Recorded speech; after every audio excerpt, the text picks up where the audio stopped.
Very pretty. Pretty doll. And I like your dress today. You look very pretty, too. Thank you. The neat thing is, as I said earlier, we're going to see how a mother's love actually turned a daughter's life around. Love through the use of dolls.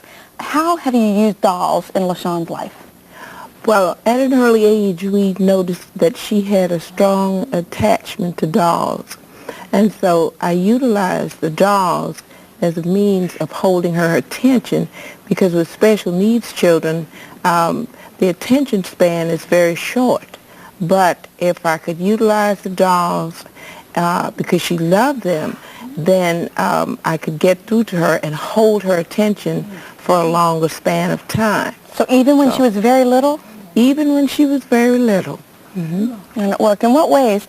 Now, I see some of your dolls at home, and it's fascinating, too, how you have them displayed in your home, where you actually have them sometimes up on the walls, yes, on the floors, everywhere.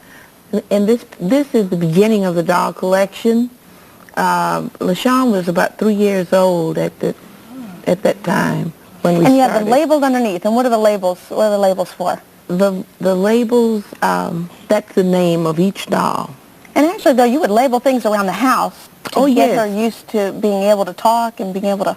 We labeled every item in the house to increase her word recognition and also her memory skills. You actually have a fascinating background, not only a doctor in EDD, but you also have a doctor of dolls. Yes. Where did you get that? Lifetime Career Schools. Her appetite for dolls became so great until I decided that I think it would be best if I learned how to make dolls. And so she inspired me to pursue a degree in doll artistry. And then you also have a background in teaching as well. Do you think that gave you the patience then? Because you actually turned your home environment almost into a school environment. Yes. I think the patience came from LaShawne. In what way? Because it took patience working with her and having to go over things over and over and over to help her to learn certain skills or concepts. And I think this translated into my teaching, and it also helped to make me a better teacher. Okay, so if I would pick up a doll here, so if I would look around and say, okay, tell me how this doll helps LaShawne. Okay, this is a doll that I used to get LaShawne in touch with her emotions. Special needs children don't really understand their emotions, and so this doll has 3 faces. Turn it down. Oh, you're happy? Okay. Oh, very sad.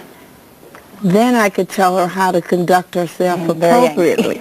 And sometimes it means going to your room until you cool down. Right, that's fascinating. So you have dolls that have helped her with hygiene. This little girl back here, what's her name? That's Sister Hygiene, H-I-G-H.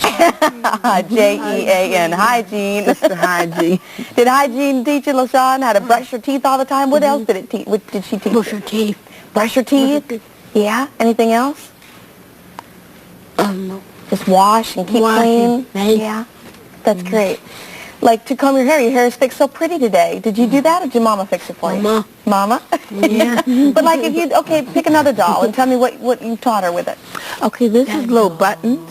Little buttons. And with this doll, we use this to help her learn some self-help skills like zipping, buttoning. All right.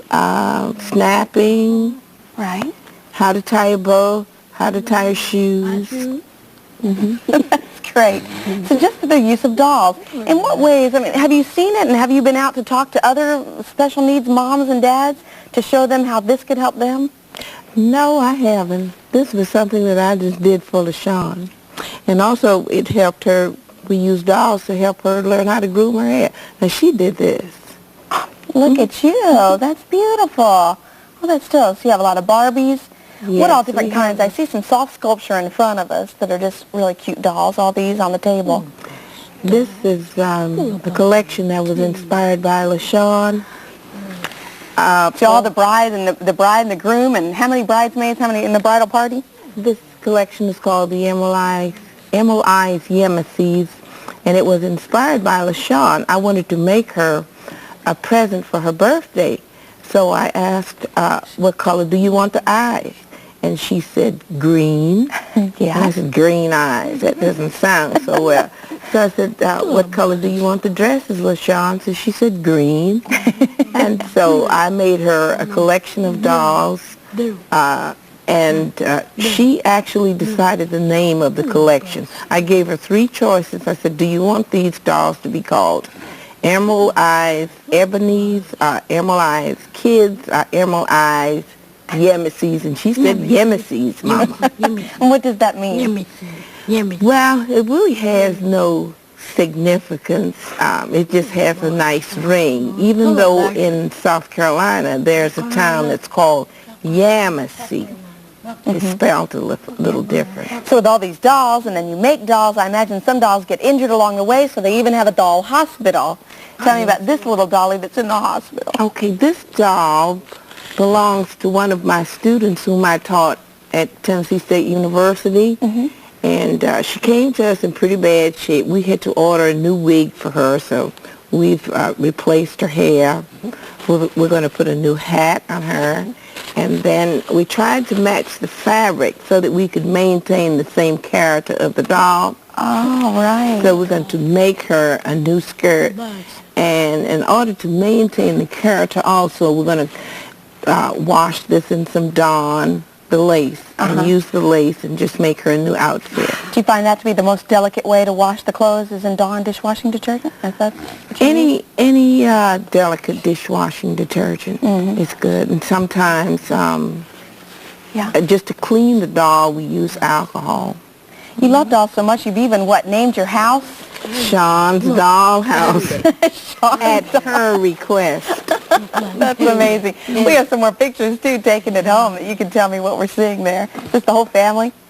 This is LaShawne, my son and granddaughter, and this is when LaShawne was in the cotillion. She was the first special needs child in the cotillion. There's Leland Statham. What is Leland Statham doing with you, LaShawne?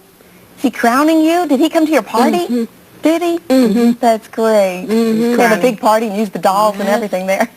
He's crowning her Queen of the Secret Garden. Me graduated. That's you graduating. That's right. Congratulations. That's super. And now you hold a full-time job. And where do you work, LaShawne? Rochelle Center. Rochelle Center. And what do you do? Do you earn a lot of money? Okay. What do you do? Can you tell me what your job is? I forgot that. You forgot it? They Mom have can various projects that they work on. And since she's been at Rochelle Center, she's made tremendous progress in establishing her independence. And I do attribute this to the qualified and interested and caring personnel at the Rochelle Center. That's great. Well, you're a fascinating woman as well. You've done so many different things. Teacher of statistics at TSU with all these dolls, and you've even written books on doll collecting. You make dolls, and you're a fascinating woman. It just shows what a mama's love, though, can do. It's not the dolls. It's the love behind the dolls. So thank you very much for coming on. You remind me of what my mama did for my brother. Because he was told he'd never walk or talk, and my mama stuck in there with him and a lot of patience. Nice to meet you, sweet girl. You can see her at the African American Culture Conference. It's a conference on history and culture, and it's happening Wednesday, and I put more information about that on our Talk of the Town hotline. We're going to be back with more after this.